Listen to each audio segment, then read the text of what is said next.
Salve Maria Santíssima, boa noite para você, que Deus te abençoe neste dia, onde nós celebramos, onde nós contemplamos o mistério da Santíssima Trindade. E é preciso saber que esse é o mistério central da nossa fé, como fala o Catecismo. Eu vou ler aqui um pouquinho o que fala o Catecismo a esse respeito. Quem puder já ir compartilhando o vídeo, para que a gente possa evangelizar com mais força, cada vez mais. No número 234 do Catecismo fala o seguinte: o mistério da Santíssima Trindade é o mistério central da fé e da vida cristã. É o mistério do próprio Deus. É, portanto, a fonte de todos os outros mistérios da fé e a luz que os ilumina. É o ensinamento mais fundamental e essencial na hierarquia das verdades da fé. Toda a história da salvação não é senão a história do caminho e dos meios pelos quais o Deus verdadeiro e único, Pai, Filho e Espírito Santo, se revela, se reconcilia e se une aos homens que se afastam do pecado.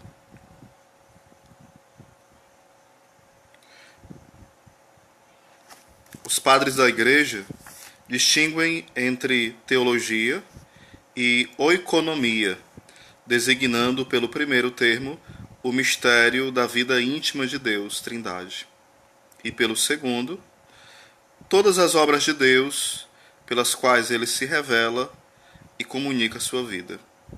É pela oikonomia que nos é revelado a teologia, mas, inversamente, é a teologia que esclarece toda a oikonomia, o que nós chamamos também de economia, né? Em outro sentido espiritual, claro. As obras de Deus revelam quem ele é em si mesmo, e, inversamente, o mistério do seu ser íntimo ilumina o entendimento de todas as suas obras. Analogicamente, é o que se passa com as pessoas humanas. A pessoa revela-se no que faz, e quanto mais conhecemos uma pessoa, tanto melhor compreendemos o seu agir. A Trindade é o mistério de fé em sentido estrito, um dos mistérios ocultos em Deus, que não podem ser conhecidos se não forem revelados lá do alto. É verdade que Deus deixou traços do seu ser trinitário na obra da criação e na sua revelação ao longo do Antigo Testamento. Mas a intimidade do seu ser, como Trindade Santíssima, constitui um mistério inacessível à simples razão, e mesmo à fé de Israel, antes da encarnação do Filho de Deus e da missão do Espírito Santo. Um abraço aí para a Auxiliadora, para o Cabeça, para os irmãos aí que estão unidos aí conosco aqui nessa live. Vamos continuar falando sobre a Trindade, né? O que eu li aqui está no Catecismo da Igreja Católica, que é o mesmo amarelinho, aquele amarelo, né? Que todo católico deve ter e ler e estudar. Catecismo da Igreja Católica. Tá bom? Tente adquirir. O padre Roio Marinho, que é um grande teólogo tomista, escreveu inúmeros livros, né, de espiritualidade. E um deles, ele vai escrever sobre as experiências que ele foi tendo em acompanhar. Ele era um padre que tinha uma vida espiritual muito profunda e também gostava de estudar bastante e ensinar. E o que acontece?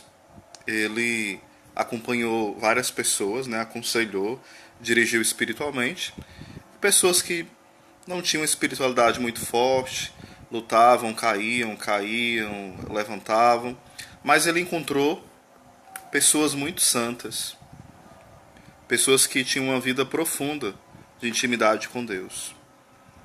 Daí ele pediu permissão para uma dessas pessoas para escrever um pouco sobre uma oração que essa pessoa fez. Essa pessoa fez uma oração dedicada à Santíssima Trindade. Então ele fez um livro,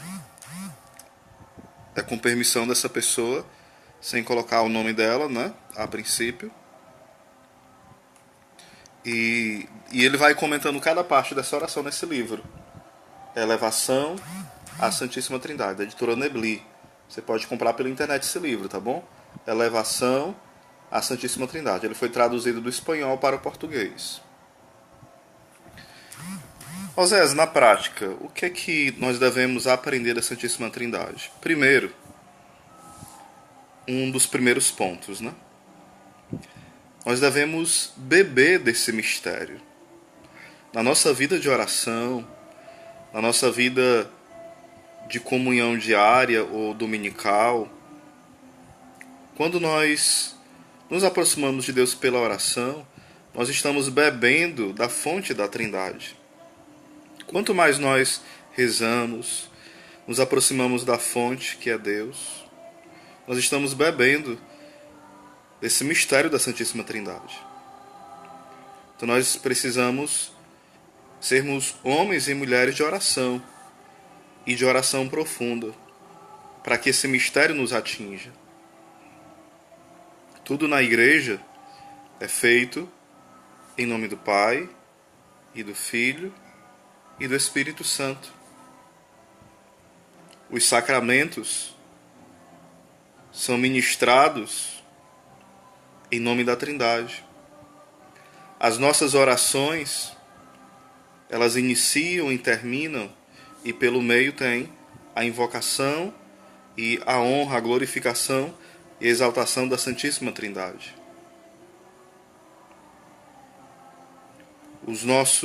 As bênçãos que nós recebemos, a bênção que é dada sobre a imagem, para que seja benta, né, que seja sacramental, sobre a água benta, também pela Santíssima Trindade. Um sinal da cruz bem feito, com piedade, ele traz até indulgência. Ele purifica o nosso coração. Esse sinal da cruz sendo bem feito, com zelo, com amor. Não é superstição, não é mágica. É porque é a fonte da nossa fé. É a fonte da nossa vida. Então, quanto mais íntimos da Trindade, mais felizes nós seremos. É na Santíssima Trindade que nós encontramos a verdadeira felicidade. Dircles Garcia de Toledo, grande abraço, meu grande amigo, viu? Obrigado por estar acompanhando a live, Deus te abençoe.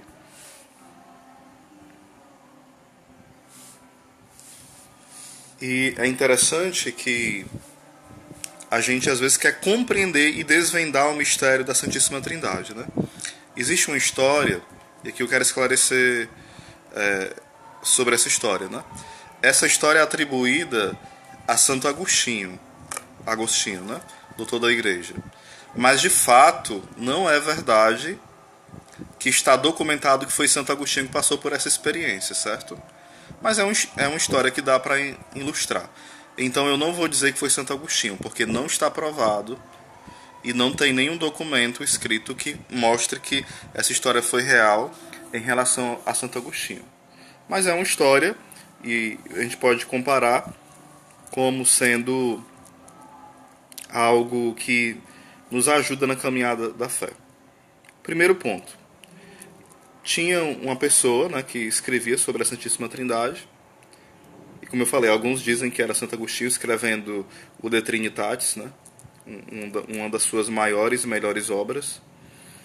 E lá, essa pessoa muito santa estava sem saber como concluir o livro, porque não conseguia exaurir, terminar, concluir, tirar conclusões mais profundas acerca desse mistério.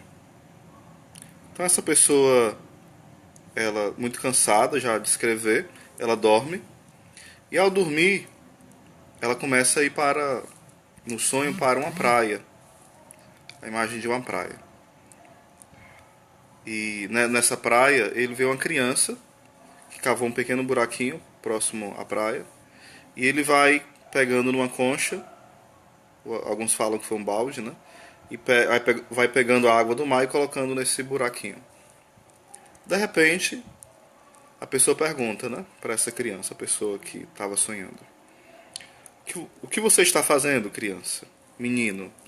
E ele fala: eu estou vou colocar toda a água do mar nesse buraco. Ele fala: mas isso é impossível. Como você vai fazer isso? E ele fala o seguinte: a criança, né, que alguns falam que era um anjo: mais impossível ainda é você desvendar o mistério da Santíssima Trindade. Daquela hora em diante, aquela pessoa começou a escrever ainda sobre o mistério da Santíssima Trindade, mas respeitando que é um mistério, né? Ou seja, nós devemos procurar entender a nossa fé, sim, mas nós não cremos porque nós entendemos por primeiro. Pelo contrário, nós damos a adesão da nossa fé, nós dizemos, eu creio, e depois a gente vai tentando melhor entender a nossa fé. Não é uma coisa, não, eu vou entender para crer. Então não seria fé. É algo que você tirou uma conclusão e pronto. Não estou dizendo que a fé é irracional. Eu estou querendo dizer o seguinte, estou dizendo que você não pode colocar que a sua razão é o critério para que você diga que algo é verdadeiro e que você tem fé. Isso não seria fé, certo? Mas a fé e a razão não estão brigando. Uma está unida e a serviço da outra, certo? Um outro ponto, algumas comparações às vezes são feitas, né, sobre a Santíssima Trindade. Os santos padres gostam de fazer isso. Por exemplo, Santo Irineu de Lyon. Ele vai falar o seguinte, que ele vai fazer uma comparação, uma analogia, né? Ele vai comparar Deus com uma boca. Como assim? A boca seria a imagem do Pai. A palavra que sai da boca seria o Filho. E o ar que movimenta a língua, que possibilita a emissão, né, e a saída dos sons, seria o sopro do Espírito Santo. É uma analogia muito bela. Também outros santos vão falar que um símbolo da Trindade seria a questão do beijo. O Pai é aquele que seria aquele que se aproxima com a boca para beijar, né? O Espírito Santo seria esse beijo do Pai. E o Filho seria essa aproximação do beijo, a possibilidade de movimento do beijo, né? Existe também outra comparação que fala: o Pai é aquele que unge. O Espírito Santo é a unção. E o Filho é o ungido, o Cristo. O Cristo. Porque a palavra Cristo quer dizer o ungido. Então quando se fala Jesus Cristo, né? Ou seja, é aquele que é o ungido do Pai. Hoje nós usamos como sobrenome, né? A questão de Jesus Cristo, como se fosse um sobrenome de Jesus. A palavra Cristo não. Era um nome só. É Jesus, que é o Cristo, o ungido do Pai. Na Bíblia nós vemos várias menções da Santíssima Trindade, porque quando você vai ler a Bíblia, não é uma letra morta. O Espírito Santo é aquele que vivifica, que dá vida às Escrituras. Um abraço aí para o Dudu Oliveira de Maria. Um abraço, irmão. Então nós vemos na Bíblia quem é a chave de leitura das Escrituras, quem é a chave onde eu penetro nos mistérios. É o Cristo. O Cristo é essa chave de leitura. Por exemplo, toda a Escritura, claro, tem a parte literal da Escritura e tem a parte espiritual que está desenvolvida em 3 dimensões. Eu não vou falar dessas 3 porque seria abranger um outro tema. Em outro momento a gente fala sobre isso, certo? Eu tenho até outros vídeos que falam sobre essas dimensões dessa leitura da Escritura. Mas vamos lá. Então tem a parte literal da Escritura e a parte espiritual. Quando nós olhamos, por exemplo, lá para Gênesis 3,15, ou outras partes da Escritura, né? Por exemplo, Deus criou, no princípio Deus criou o céu e a terra. Muitos vão entender muito claramente, no sentido espiritual, que esse princípio, um princípio não no sentido cronológico, né? Mas aquele que está junto com o Pai e o Espírito Santo criando é o Cristo. No princípio. Ou seja, Beroshit, né? Eu acho que é esse o termo hebraico.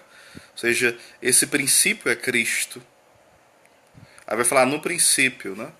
Deus criou. Esse Deus está no plural não porque são deuses, mas para indicar a Santíssima Trindade. Deus, falando a palavra Elohim, Deus no plural. Deus criou. E esse criou quer dizer bará, criou do nada. Então ali já está presente de forma implícita o mistério da Santíssima Trindade. Quando o Senhor fala, façamos o homem a nossa imagem e semelhança. Esse façamos, embora vários teólogos, né, diga que o texto não quer apresentar ali a Santíssima Trindade, mas com essa hermenêutica da chave, né, como Cristo sendo a chave da leitura espiritual, sendo essa fonte, né, e foi o próprio Cristo que começou a usar esse método, porque quando ele vai com os discípulos de Emaús, ele vai explicando as Escrituras. Vai falar sobre a lei de Moisés, né? E vai falar o autor que ele vai por todo o Antigo Testamento, ali pelos profetas, pelos salmos, mostrando-lhe as partes que falava do Cristo, né? Falando dele mesmo. Ou seja, o próprio Jesus, ele vai mostrando para os discípulos de Emaús como é que um cristão lê o Antigo Testamento. É vendo Cristo lá. É vendo Cristo presente no Antigo Testamento. O próprio Jesus nos ensinou o método. Não um método somente teórico, não. É um método vivo e que nos dá vida. Então, quando nós olhamos, façamos o homem a nossa imagem e semelhança, ali nós podemos contemplar ali também já esse apontar para a Santíssima Trindade. Quando tem ali a Torre de Babel também, nós percebemos que está escrito, desçamos e confundamos a terra. Alguns teólogos falam que ali foram os anjos que desciam para confundir, mas a gente entende ali também como esse apontar para o mistério da Santíssima Trindade, ou seja, desçamos e confundamos a terra. Quando nós vemos a presença dos 3 anjos que aparecem para Abraão, nós vemos ali também esse apontar para o mistério da Santíssima Trindade. Entenda, esse apontar, esse já deixar alguns, eu diria, pistas, né, para esse mistério. Porque é Jesus que revela esse mistério. Quando o Verbo se faz carne e habita entre nós. Tem uma passagem de Isaías, que eu agora não me recordo bem direito, que fala assim, Deus falava de si para si. E tem outros textos bíblicos também que usam essa expressão, né? Deus falava de si para si. Ou seja, a relação da vida trinitária. O Pai que ama o Filho. O Filho que ama o Pai. E esse amor não é um sentimento, é uma pessoa. Esse amor é o Espírito Santo. Ele é Deus. Então a gente poderia passar aqui horas e horas falando sobre a Santíssima Trindade nas Escrituras, né? Eu falei um pouquinho aqui no Antigo Testamento alguns sinais. No Novo Testamento a gente percebe logo na anunciação do anjo Gabriel, é muito claro que o Pai, né, ele vai pedindo esse consentimento, ele apresenta a vontade dele para a Virgem Maria e fala que é o Espírito Santo, né, que vai vir sobre ela esse cobrir, te cobrirá, que lembra o mesmo termo que é usado em Gênesis, que o Espírito pairava, cobria, chocava. Esse pairar quer dizer cobrir, chocar. É um dos termos que, embora o Novo Testamento tenha sido escrito no grego, né? Alguns falam que o Evangelho de Mateus também foi escrito logo no aramaico, mas aqui não é o caso de falar acerca disso. O termo que é usado ali é semelhante. O termo cobrir, chocar, né? O pairar. É o mesmo termo que vai se aproximando um do outro para mostrar o quê? Uma, uma nova aliás, uma recriação. Uma recriação já é algo novo, né? Ali é como se fosse um novo Gênesis. Lá no princípio houve o pecado. E ali vai falar, lá no anúncio do anjo Gabriel a Nossa Senhora, a Virgem Maria, começa ali o novo Gênesis. Já começa com a genealogia, que é a origem de Jesus. A Gênesis, o Gênesis da origem, entre aspas, né, humana, a descendência humana. Mas, porém, ali tem o Gênesis da história de salvação no Novo Testamento. Ali nós percebemos nos primeiros capítulos de São Lucas, Lucas 1, né? Lucas 1, 26 seguintes. E é interessante que depois Nossa Senhora cantará, glorificará e falar que o Senhor fez-me maravilha, o Senhor olhou para a humildade da sua serva, né? E é interessante que algumas traduções vai colocar esse humilde como terra fértil, mas algumas traduções colocam para o nada, para mostrar a passagem de Gênesis, que Deus criou do nada, e Nossa Senhora se colocando como nada, Deus novamente faz a recriação. E ali está o mistério do Pai, que deseja o sim da Virgem Maria, o Espírito Santo que vem sobre ela, e o Verbo que se faz carne no seio da Virgem Maria. Ali o mistério da Santíssima Trindade. Nós percebemos também na transfiguração, aonde ali tem a nuvem. A nuvem na Bíblia é um símbolo do Espírito Santo. Então ali está a voz do Pai, está ali o Filho, o Verbo que se fez carne, transfigurado, né? Jesus Cristo transfigurado. Ali está o Pai, o Filho e o Espírito Santo, ali simbolizado na nuvem que ali cobria, né? Aquele diálogo entre Moisés, Elias e Cristo. Então, como é profundo esse grande mistério, como é belo. Jesus, quando dá o envio hoje, ele fala: ide batizar em nome do Pai, do Filho e do Espírito Santo. Ide batizar, ele manda também batizar e ensinar, né? E por isso a gente está fazendo esse vídeo, porque é um pouco de ensinamento. Depois a gente percebe que lá na cruz revela-se ali o grande mistério da Santíssima Trindade. Olha que belo.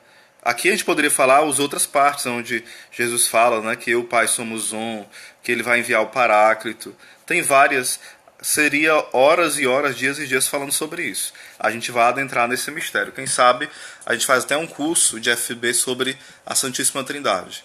Quem topa esse curso aqui? Quem topar, pode falar aqui no meu PV ou falar aqui publicamente. Quem queria um curso de FB, de formação básica, sobre Santíssima Trindade? Se vocês disserem que desejam, durante o mês de junho e julho eu posso fazer esse curso aqui, tá bom? Pelo Facebook, depois coloco no canal do YouTube o curso sobre a Santíssima Trindade. Um curso básico mesmo, mas abordando aquilo que os santos, os doutores da igreja, as Sagradas Escrituras vão nos apontando, né? E os grandes teólogos também, tá bom? Quem quiser esse curso, você depois, ao ver essa live, pode falar do meu WhatsApp, você que tem mais proximidade, os que não tem, comenta aqui pelo Facebook mesmo, tá bom? Na cruz, nós vemos também ali algo muito belo. Quero fazer uma analogia, né, essa ligação, aliás, quando Abraão ele vai entregar Isaac. Ele vai com Isaac caminhando para o monte. E o Senhor tinha pedido, né, que ele ofertasse, né, Isaac. E Abraão vai com o coração dolorido, né, sem dúvida esbagaçado, todo quebrado, o coração dele. E ele vai subindo. Isaac vai levando a lenha. Ele está também com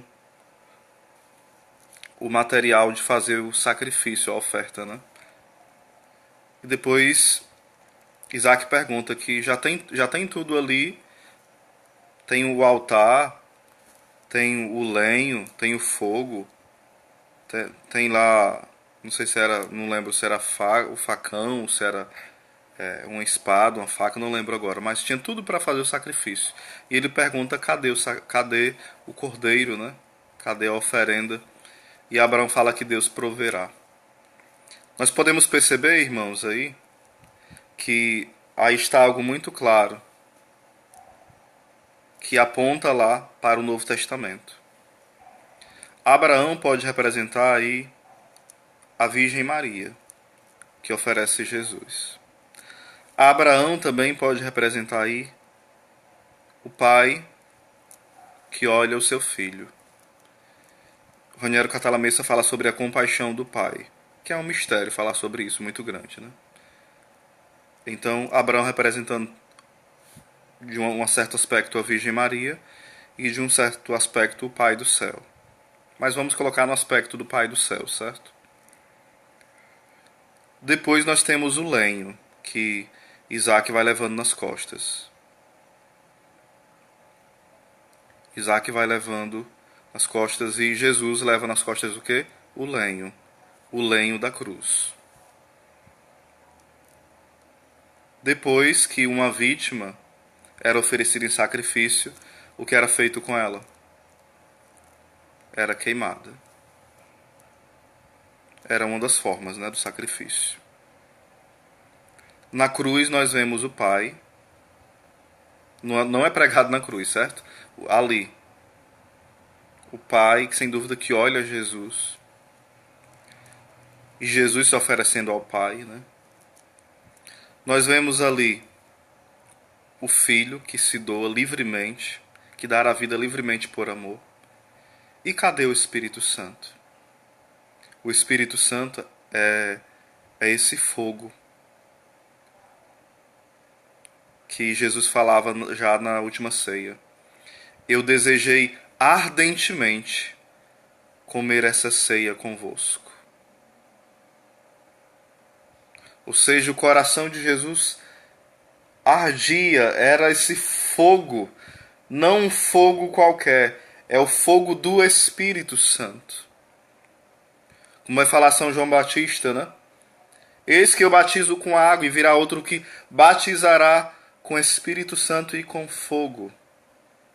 Mas entenda, eu não estou falando desse contexto agora, porque alguns teólogos de internet vão dizer, não, mas esse fogo que o João Batista falava era o fogo do juízo. Eu não estou dizendo que não era, mas eu estou dizendo agora, eu estou usando expressões que colocam a palavra fogo, porque o fogo da misericórdia é bom, e o fogo do juízo também não é algo ruim, porque a justiça de Deus não é algo ruim. Eu poderia falar um pouco sobre essa dimensão da justiça de Deus, mas posso deixar para outro vídeo, né? Tem vários temas para outro vídeo. E Jesus certa vez fala que ele veio trazer fogo à terra, e quem dera que esse fogo já estivesse aceso. Ou seja, vamos voltar aqui. Então na cruz estava quem? Sem dúvida, o mistério ali do Pai que ama, Jesus que se oferece ao Pai por amor a nós. Estava ali o próprio Jesus, ou seja, o Pai e o Filho, né? E o Espírito Santo, que era esse fogo que queima a vítima. Então Jesus, ele é ali o sacerdote, o altar e a vítima. Jesus ali, ele é essas três dimensões. Diga comigo, a vítima, o sacerdote e o altar. A cruz que era esse altar. A cruz que era o local onde Cristo reinava, aonde o império da morte, aonde o império do demônio, aonde o império do mundanismo, aonde o império da impiedade, aonde o império da carne estava sendo decretado a sua derrota. Acabou o tempo aonde o império da carne, aonde o império do demônio, aonde o império do mundo, aonde o império das trevas estavam tendo seu lugar. Ali está Cristo. E muitos teólogos bons e santos também falam que ali houve o Pentecostes não é heresia, calma. Ele vai ser superabundante e concreto e realizado, mas ali já fala Jesus, né? E Jesus entregou o seu Espírito. É como se fosse uma nova criação. Quem estava ali perto da cruz? Aos pés, grudado de pé? São João Evangelista e a Virgem Maria, a igreja nascente. A igreja nascente. Estava ali a Mater Ecclesia, a mãe da igreja. É como Jesus, que é o novo Adão. Mas ali ele também nos faz, com ele, um novo Adão. E ele faz como o Pai fez, sopra sobre Adão para que Adão tenha vida. Então na cruz, nós que estávamos mortos, estávamos infectados pelo veneno da serpente, o sopro do Senhor nos dará vida. Então é isso que nós celebramos, irmãos, hoje. Esse mistério. Mistério de beleza, de bondade. Mistério. A Santíssima Trindade, ela é um mistério onde as famílias devem se espelhar, mas também onde os consagrados e virgens devem se espelhar, porque ali mostra também o mistério da virgindade, muito forte. Hoje o texto da Liturgia das Horas é de Santo Atanásio. E ele vai falar assim: não devemos perder de vista a tradição, a doutrina e a fé da Igreja Católica, tal como o Senhor ensinou, tal como os apóstolos pregaram e os santos padres transmitiram. Isso aqui é século IV, viu? Santo Atanásio. De fato, a tradição constitui o alicerce da Igreja. De fato, a tradição constitui o alicerce da Igreja. E todo aquele que dela se afasta deixa de ser cristão, e não merece mais usar esse nome. Ora, a nossa fé é esta: cremos na Trindade Santa e perfeita, que é o Pai, o Filho e o Espírito Santo. Nela não há mistura alguma de elemento estranho. Não se compõe de Criador e criatura, mas toda ela é potência e força operativa. Uma só é a sua natureza, uma só é a sua eficiência e ação. O Pai cria todas as coisas por meio do Verbo, no Espírito Santo, e deste modo se afirma a unidade da Santíssima Trindade. O texto é maior, mas não vou ler todo, tá bom? Um abraço aí para a Silvinha, para o Adriano Melo. Então, novamente recapitulando, né? Você pode ler o Catecismo da Igreja Católica sobre a Santíssima Trindade. Tem um outro livro que eu não vou mostrar aqui, que está um pouco difícil, eu não peguei ele, que é do Ladária, Deus Uno e Trino, que o Padre Paulo até usa para dar o curso sobre a Santíssima Trindade. Deus Uno e Trino. Um abraço para a Silvinha e para o Adriano Melo. Esse livro que eu já indiquei no início, Elevação à Santíssima Trindade, certo? Na Liturgia das Horas, né, que geralmente os padres seminaristas que têm, e os religiosos, mas todo mundo pode comprar e rezar a Liturgia das Horas, são 4 volumes, né? E aqui tem vários textos dos santos padres, principalmente nas datas festivas. E também não poderia faltar as obras completas, que dizem que é completa, mas falta um pouquinho aqui para ser totalmente completa, né? Faltam algumas cartas. Santa Elizabeth da Trindade. Tá bom? Então fica essas dicas. Um abraço aí pro Jefferson. Eu vi aí a sua postagem, viu, Jefferson? Há pouco tempo, né? Não sei se foi você postou, sobre galgar os cumes mais altos, né? Que Deus te abençoe, tá bom? Que seus projetos, que Deus possa realizar aquilo que for melhor para você. Estou rezando por você, pela sua esposa, e estava acompanhando lá e estou muito feliz porque você está realizando aos poucos os seus sonhos, né? Que Deus te dê muita força e coragem de prosseguir, e sabendo sempre que tudo é dádiva de Deus, tudo é dom dele, tudo é graça. Então, nunca esqueça daquele que tem te dado o melhor.